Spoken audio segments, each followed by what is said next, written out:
You are listening to the National Sexual Violence Resource Center Just Rural podcast series that highlights innovative programs and success stories from rural communities across the United States.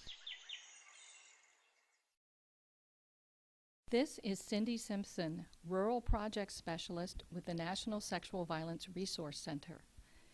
This interview was recorded on Thursday, June 10th, 2010, with Ms. Barbara Booth of the Community Students Learning Center in Lexington, Mississippi, a rural grantee agency of the Office on Violence Against Women. The Community Students Learning Center is implementing a mentoring and peer support program to end intimate partner sexual violence among teens. So if you'd like to share something out of your work, a story, an event, a happening that really has stood out for you as a success, that would be great. Okay. As a part of reaching out through the partners in our communities, we've formed partnerships through the Community Student Learning Center with law enforcement, the local school district, and communities, and also faith-based leaders. What has occurred is that conversation, discussion, implementation of activities, ideas, and projects have gone forth that allow students to interact and have a voice in the community. And whenever there's a need in our community, someone is available to address the need or refer the person to the right resource. Great. Could you talk a little bit about how the students have become empowered through your project? What is it that they do? Okay. Some of the students serve as mentors themselves, advocates themselves, and what they'll do if they're not sure of what resources available, then they'll get in contact with an adult mentor or advocates such as yours truly, and we'll make the right connection through that process. So it sounds like you have students really helping other students around these issues. Exactly.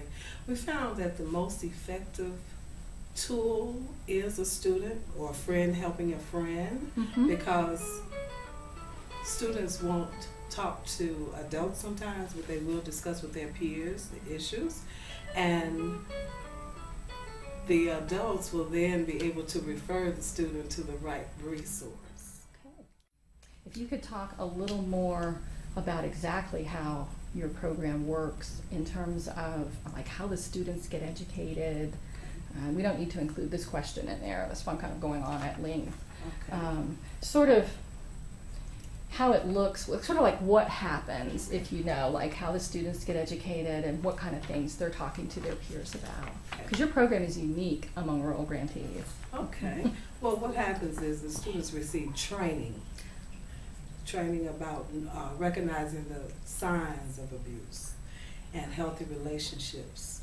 And they do that through individuals going into the school systems who are assigned through the Community Student Learning Center. We have personnel, Ms. Fryer, and yours truly. And I'm in a unique position in that I actually work full-time in the school systems, and so that allows me to have contact with students, and they're able to walk up to me and just have a casual conversation and share information without others knowing what's going on. And that's sort of what happens.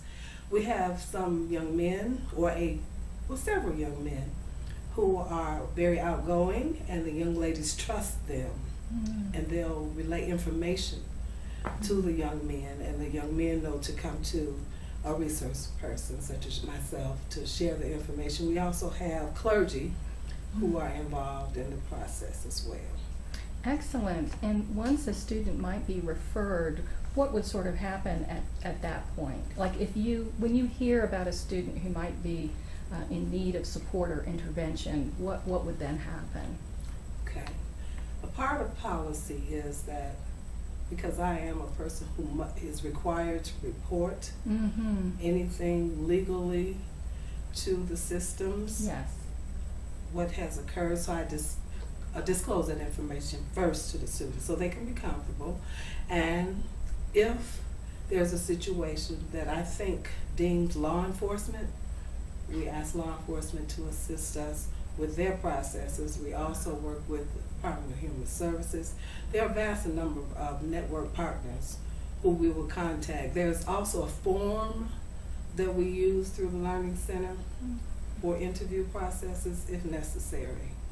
Sometimes we find that parents don't feel comfortable disclosing that information, written information, but they will verbally share it. And I'll take it from that point. Could you tell me one particular incident or experience that really has stood out for you as very positive? Okay. One incident where we networked with law enforcement was a case of two sisters and a brother who were being sexually assaulted by a family member. It was reported. We in turns reported it to the right authorities, law enforcement, DHS, etc. The person was prosecuted and is actively serving a sentence as a result of the networking that took place through this.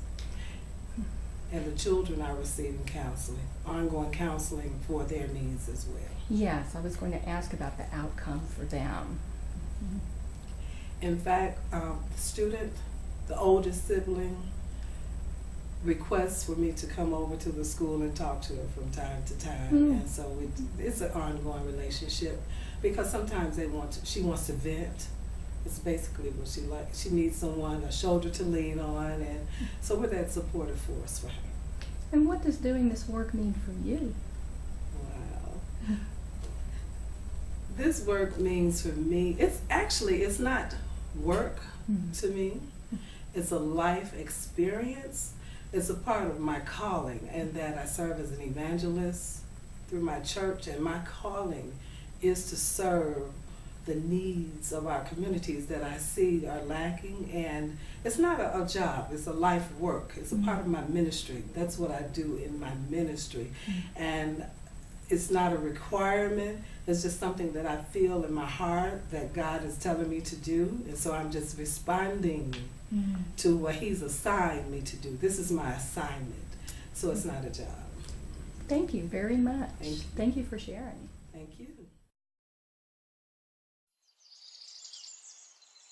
This project was supported by grant number 2009-TA-AX-K042, awarded by the Office on Violence Against Women, U.S. Department of Justice.